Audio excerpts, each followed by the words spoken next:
আজকে নতুন একটি কাজ আমরা করব। নতুন একটি ফুলের ডিজাইন আমরা শিখব। তার জন্য আমাদের সর্বপ্রথম যে কাজটা করতে হবে, আমার হাতে যে রিংটা দেখতেছেন, এই রিংটার ভিতর দিয়ে আমি সুতাটাকে সর্বপ্রথমে বের করে নিয়ে আসব। এই রিংটা আমার সুতা ব্যালেন্স করতে সাহায্য করে। তো সর্বপ্রথম আমরা এখানে ম্যাজিক রিং করে নিব। ম্যাজিক রিং করা কিভাবে করে, যারা নতুন আছেন তারা একটু দেখে শিখে নেবেন। এখানে ম্যাজিক রিং করার সঙ্গে সঙ্গে একটা গিট হয়ে গেল। গিট বলতে যে একটা চেন, গিট দেওয়ার সঙ্গে একটা চেন হয়ে গেলে একটা চেন আমাদের একটা সিঙ্গেল কুশি হিসেবে কাউন্ট হবে। এবং এই চেনের ম্যাজিক রিংয়ের ভিতরে আমরা মোট 11 বার সিঙ্গেল কুশি করে নিব। 11 বার সিঙ্গেল কুশি করে আমরা প্রথম যেখানে যে গিটটা দিয়েছিলাম ওই গিটটাতে এসে আমরা জয়েন দেব। তো দেখুন আমরা সিঙ্গেল কুশি করতেছি। এখানে মোট 11 বার আমরা সিঙ্গেল কুশি করে নিব। আপনারা রাউন্ড শেপ যেভাবে কাজ করা শিখেছেন, যে রাউন্ড শেপে আমরা ম্যাজিক রিংয়ের ভিতরে 11টা ডাবল কুশি করি, 3টা চেন সহ 12টা হয়। এখানে শুধু ডাবল কুশির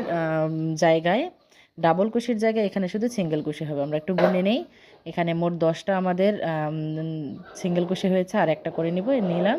নিয়ে সুতাটাকে পিছন থেকে একটু টেনে আমরা প্রথম যেখানে গিট দিয়েছিলাম সেই জায়গায় গিয়ে আমরা স্লিপ স্টিচ করে জয়েন করে দিব।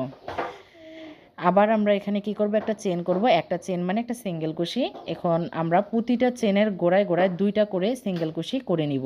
আমাদের এখানে প্রতিটা চেনের গোড়ায় দ্বিতীয় রাউন্ডে প্রতিটা চেনের গোড়ায় আমরা 2টা করে সিঙ্গেল কুশি করে নিব।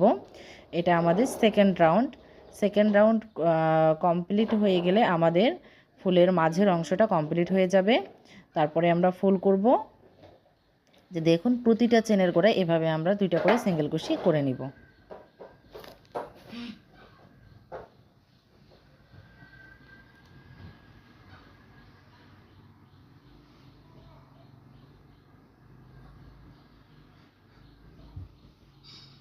এভাবে প্রতিটা চেনের গোড়ায় আমরা 2টা করে সিঙ্গেল কুশি করে নিব।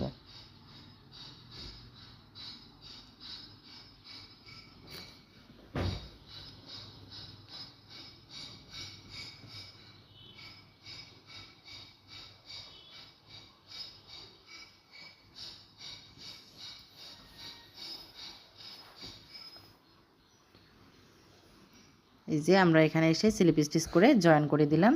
আমার একটা আগেই করা ছিল, আমরা একই মাপের 2টা করে নিব। 2টা করে নিয়ে এখানে ভিতরে আপনারা সামান্য একটু তুলো বা কোনো কিছু দিবেন, দিলে ভিতরটা একটু যখন ফুলো ফুলো লাগে তখন হচ্ছে ফুলটা দেখতে সুন্দর লাগে। এখন আমরা দেখেন নতুন একটা সুতার গিট দিয়ে নিয়েছি, নতুন সুতাটা অ্যাড করব। এখানে দেখেন 2টা চেন, এই আমার 2টা পার্টের